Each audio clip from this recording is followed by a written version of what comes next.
درود پاک کب کب کہاں کہاں اور کیسے کیسے کام آتا ہے۔ ایک بہت ہی خوبصورت واقعہ، بڑا ایمان افروز واقعہ ہے جو میں آپ کے سامنے پیش کرتا ہوں۔ ایک دوست نے اپنے ایک دوسرے دوست کو قرض دیا، اور جب اس نے قرض دیا تو وہ قرض ایک بڑی اماؤنٹ تھی، 3000 دینار۔ وہ ٹائم آ گیا جب اس ٹائم وہ قرض لینے کے لیے اپنے دوست کے پاس گیا کہ بھائی مجھے میرے پیسے واپس دو، تو اس نے کہا کہ پیسے تو نہیں ہے میرے پاس، میں کولیپس ہو گیا ہوں، بزنس اب میرا ختم ہو گیا ہے، میں تمہاری رقم نہیں دے سکتا۔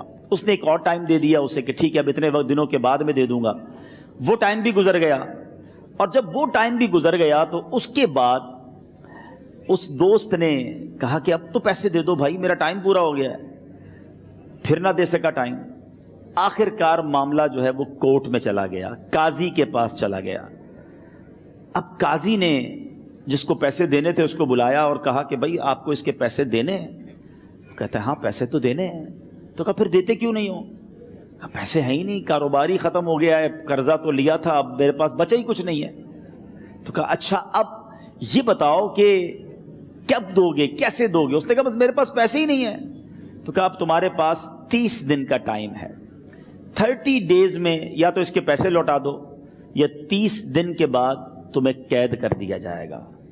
یہ شخص اب گھر آیا، پیسے تو تھے نہیں، مگر شاید علماء نے لکھا کتابوں میں، یہ واقعہ کئی بڑی بڑی کتابوں میں لکھا اور درود پاک کے فضائل کی بڑی بڑی کتابوں میں لکھا، اور اس شخص نے سوچا کہ اس نے ایک حدیث پاک پڑھی ہوئی تھی کہ جس میں یہ نبی پاک علیہ الصلوۃ والسلام نے فرمایا ہے، جس کا مضمون ہے کہ جو شخص پریشان ہو، مصیبت زدہ ہو، اسے چاہیے کہ مجھ پر کثرت سے درود پاک پڑھے، کیونکہ درود پڑھنا مصیبتوں اور پریشانیوں کو لے جاتا ہے۔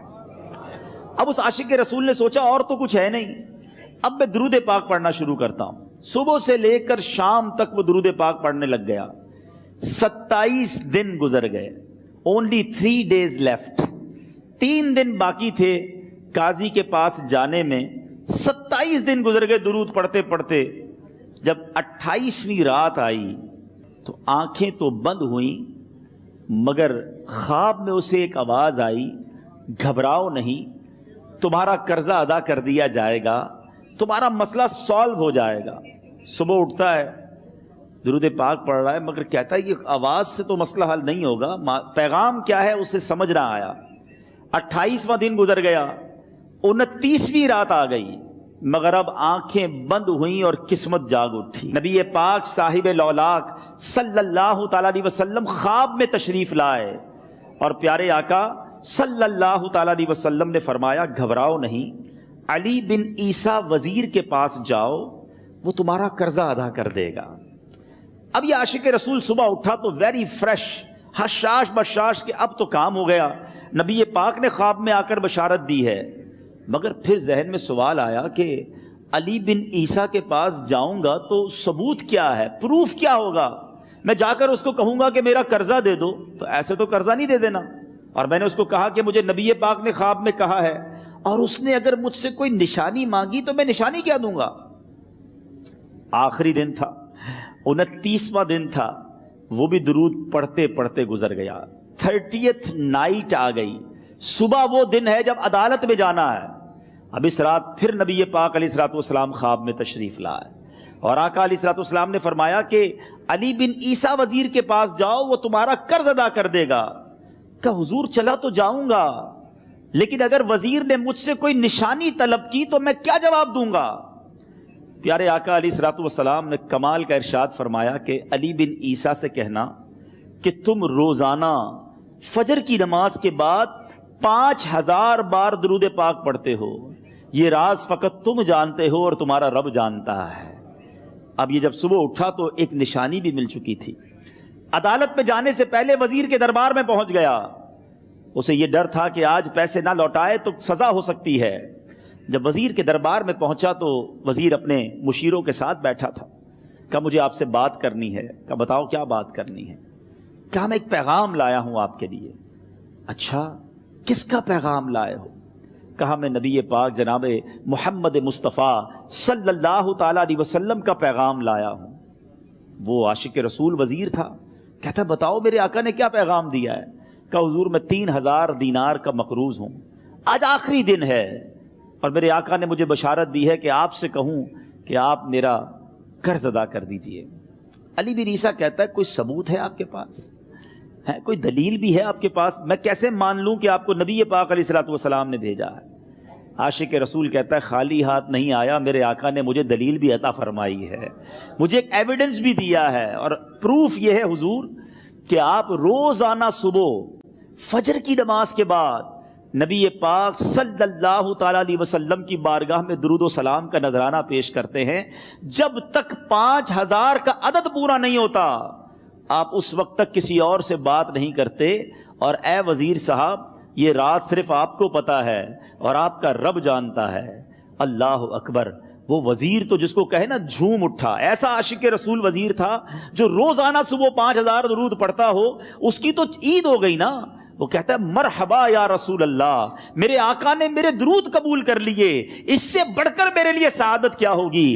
اب یہ وزیر اپنے سیٹ سے اٹھتا ہے، اپنے کمرے میں جاتا ہے، تھوڑی دیر بعد واپس آ کر اس عاشق رسول کے ہاتھ میں 3000 دینار رکھ کر کہتا ہے حضور پہلے 3000 دینار تو نبی پاک کا حکم کی میں ادب سے بجا لاتا ہوں، میرے آقا نے جو حکم فرمایا یہ 3000 دینار آپ کو پیش کرتا ہوں، حضور ایک اور 3000 دینار لیجئے۔ میرے گھر آپ آئے، اتنی اچھی خبر سنائی، آپ نے قدم رنجا فرمایا، یہ 3000 اس کا نذرانہ ہے، اور ایسا کیجئے 3000 اور لیجئے، اس سے اپنے بچوں کے لیے کچھ چھوٹا موٹا کام شروع کیجئے، اور ایک وعدہ کر کے جائیے آج کے بعد زندگی میں آپ کو جب بھی کوئی کام پڑے میں آپ کا بھائی ہوں، مجھے یہ خدمت کا موقع دیجئے گا۔ اللہ اکبر! وہ مقروض جو ایک رات پہلے 3000 دینار کا مقروض تھا، ہو سکتا ہے اس کے بیک آف مائنڈ یہ بھی چل رہا ہو کہ اب شاید کل میں نے جیل میں جا کر، عدالت میں جا کر گرفتاری دے کر جیل میں جانا ہے، مگر اب 9000 دینار ہاتھ میں ہیں۔ عاشق رسول جھومتا ہوا نبی پاک کی یاد میں گھومتا ہوا اب عدالت میں پہنچا۔ عدالت میں everybody expecting over there کہ آج اس نے آنا ہے اور آ کر کہنا یہی ہے کہ پیسے تو نہیں ہیں، گرفتار کر لو، مگر جا کر اس عاشق رسول نے 3000 دینار جج صاحب کے ہاتھ میں رکھ دیے۔ قاضی کہتا ہے پہلے تو یہ بتاؤ پیسے آئے کدھر سے؟ تم تو کہتے تھے غریب ہوں، تم تو کہتے تھے کاروبار نہیں ہے، ایک مہینے میں اتنی بڑی رقم کا انتظام کیسے ہو گیا؟ سبحان اللہ! اس عاشق رسول نے گویا زبان حال سے یہ کہا ہوگا کہ یہ تو کرم ہے ان کا، ورنہ مجھ میں تو ایسی بات نہیں، اتنا دیا سرکار نے مجھ کو، اتنی میری اوقات نہیں۔ اس نے وہ پورا واقعہ بھری عدالت میں سنا دیا۔ اللہ اکبر! میرے پیارے اسلامی بھائیوں ذرا سوچو پہلے زمانے میں کیسے عاشقان رسول ہوا کرتے تھے، وہ جج، وہ قاضی بھی کیسا سرکار علیہ الصلوۃ والسلام کا عاشق تھا۔ اپنی سیٹ سے اٹھتا ہے، بھرے دربار میں، بھری عدالت میں، وہ اپنے چیمبر میں، اپنے کمرے میں جاتا ہے، اور تھوڑی دیر بعد واپس آ کر اس کے ہاتھ میں بھی 3000 دینار ہیں، اور وہ 3000 دینار جو ہے وہ اس عاشق رسول کے ہاتھ میں رکھتا ہے کہ سارا ثواب علی بن عیسیٰ کیسے لے جائے، میں بھی تو نبی پاک کا غلام ہوں، میں تمہارا قرضہ میں ادا کرتا ہوں۔ اچھا، اب ایک اور عجیب سینیریو یہ بن گیا کہ جس نے کیس کیا تھا، جس نے دعویٰ کیا تھا، وہ بھی یہ سارا منظر دیکھ رہا تھا۔ کہتا ہے جج صاحب ذرا رکیے، میں بھی اپنے آقا کا امتی ہوں، اور ایک کام کیجئے، قلم کاغذ منگوائیے، اس عاشق رسول کا قرضہ ہی میں معاف کر دیتا ہوں۔ اچھا، اب عاشق رسول نے وہ واپس 3000 دینار جو جج صاحب نے دیے تھے وہ واپس جج صاحب کو دیے کہ حضور یہ پیسے آپ ہی رکھ لیں، قرضہ ہی معاف ہو گیا، اب آپ کے پیسے کا میں نے کیا کرنا ہے؟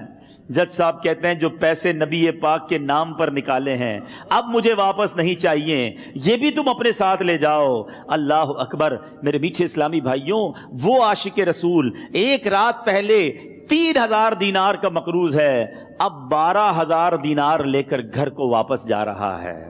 اس ایک واقعے کے اندر جو ہم سب کے لیے درس ہے، جو ہم سب کے لیے پیغام ہے، شاعر لکھتے ہیں نا، دکھوں نے تم کو جو گھیرا ہو تو درود پڑھو،